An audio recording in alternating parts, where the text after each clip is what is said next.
Selanjutnya, Tribuners 2 pegawai positif COVID-19. Dinas BKPSDM Buruh diliburkan.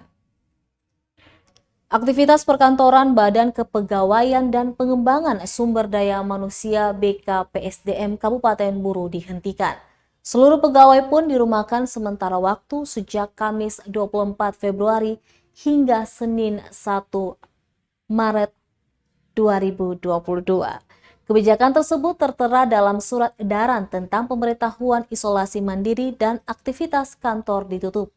Dalam SE tersebut dijelaskan sesuai dengan hasil tracking dari tim Puskesmas Namlea, maka disampaikan kepada seluruh ASN Kabupaten Buruh Dinas BKPSDM untuk melakukan isolasi mandiri selama 5 hari. Dan segala aktivitas kantor sementara ditutup untuk mencegah penyebaran COVID-19. Kepala Puskesmas Namlea, Wirma Taswir, mengatakan seluruh pegawai diisolasikan.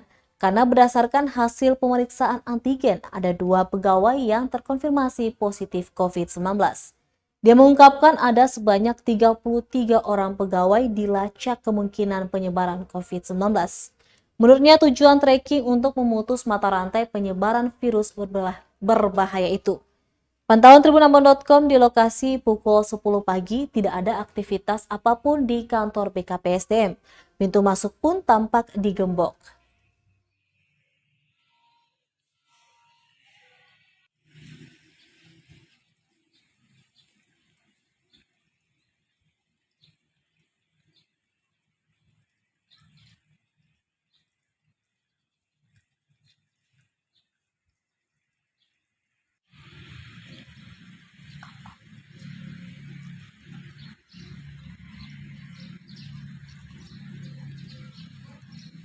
Terima kasih sudah nonton.